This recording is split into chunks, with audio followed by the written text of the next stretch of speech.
ഞാൻ തുടങ്ങട്ടെ. ഊഞ്ഞാല്, പുലി. ഞാൻ ഭദ്രകാളിയാ. നമ്മള് ഒന്നിച്ച് മുന്നേ വിഷു ആയിരുന്നു ആഘോഷിച്ചത്. ബുഷ് വീട് ബുഷ് ബുഷ്. കണ്ണു തുറക്കല്ലേ, അമ്മയാ.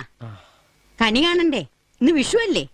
വീടൊന്നും തുറന്നു കൊടുക്കല്ലേ, നിങ്ങളെ മറ്റേ എല്ലാം പൊക്കും.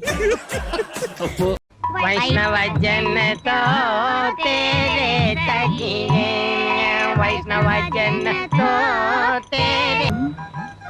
മോനെ പരിസരമൊക്കെ നോക്കണേടാ. എവിടെയൊക്കെ വാതിലും ജെല്ലുണ്ടോ നോക്കിയോ. ചെല്ലി ചെല്ലി ചെല്ലി. വൈഷ്ണവജന തോ എല്ലാം പൊക്കും. അപ്പൊ അതൊരു വിശ്വാസത്തിന്റെ പുറത്ത് മാത്രം ചെയ്ത ട്രിവാൻഡ്രത്തെ വീട്ടില് ഇവളായിരുന്നോ ഞാൻ. എന്നിട്ട് എന്താണ്ടൊക്കെ കാണാതായില്ലേ? ഇക്ക രാവിലെ വന്നതാ. അമ്മച്ചിയുടെ പുതിയ എരിപ്പ്, നിങ്ങൾ അതെടുത്തോ മനുഷ്യ.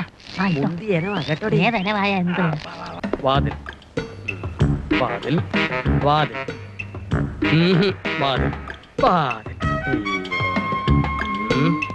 എന്റെ ഈശ്വര, എന്തോരം വാതിലുകളാ. എങ്ങനെ ഇതിനകത്തൊന്ന് കേറിപ്പറ്റും? ഇക്ക രാവിലെ വന്നതാ. ഇവർക്ക് ഒരു ചെലവില്ല. ബ്രേക്ക്ഫാസ്റ്റ്, ലഞ്ച്, ഡിന്നർ അടക്കം ഞാനാ കൊടുത്തേ.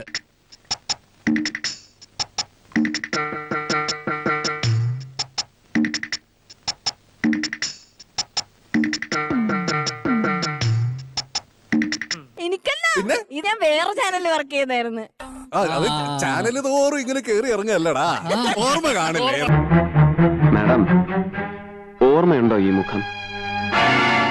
ജീവിതത്തിൽ ഒരുപാട് മുഖങ്ങൾ ഇങ്ങനെ കേറി ഇറങ്ങി പോയതല്ലേ, ചിലപ്പോ മറന്നു കാണും. പക്ഷേ ഞാൻ പറഞ്ഞ വ്യക്തിയിലുള്ള വിശ്വാസം കൊണ്ട് മാത്രമാണ് ആ വീട് ഏൽപ്പിച്ചിട്ട് ധ്യാൻ ചേട്ടൻ അവിടെ നിന്ന് ഇറങ്ങിപ്പോയത്. മോഷണവുമായിട്ട് ബന്ധപ്പെട്ട വല്ല പരിപാടിയാണോ? ധ്യാൻ ചേട്ടാ, ഇവിടെ വന്നിപ്പോ നിക്കുമ്പോ ഏറ്റവും നല്ല ഓണം ഏതാ ധ്യാൻ ചേട്ടന്റെ? ഈ ഓണം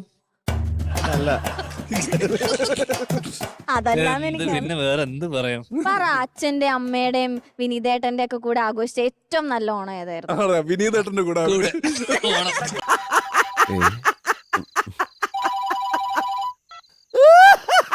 ആണ് ആ വീട് ഏൽപ്പിച്ചിട്ട് ധ്യാൻ ചേട്ടൻ അവിടെ നിന്ന് ഇറങ്ങിപ്പോയത്. അതോടുകൂടി അതങ്ങ് തീർന്നു. വീട്ടില് കുറച്ച് കൊപ്രയൊക്കെ ഉണക്കിയിടാനിട്ടിരുന്നു, അതടക്കം അടിച്ചോണ്ട് പോയി. എത്ര പവനാ മോഷണം പോയത്? ഏതാണ്ട് 20 പവനോളം വരും. ക്യാഷ് ആയിട്ട് 10,000 രൂപയും. അഞ്ഞി ദമ്പതികളെ 1.5 പവനും 400 ഉലുവയല്ലേ ഉണ്ടായിരുന്നുള്ളൂ. ഭവനഭേദനത്തിൽ വിദഗ്ധനാണ് അവൻ. ഒരു പക്ഷേ എന്റെ കളർ TV അടിച്ചിട്ട് ഒരുമിച്ചിരുന്ന് ഞങ്ങള് ഭക്ഷണം കഴിച്ച് ആഘോഷിച്ചൊരു ഓണം അടുത്തൊന്നും ഉണ്ടായിട്ടില്ല. പക്ഷെ പിന്നെ നമുക്ക് എല്ലാ ദിവസവും ഓണം ആയതുകൊണ്ട് പിന്നെ കൂടുന്നില്ല എന്നല്ലേ ഉള്ളൂ.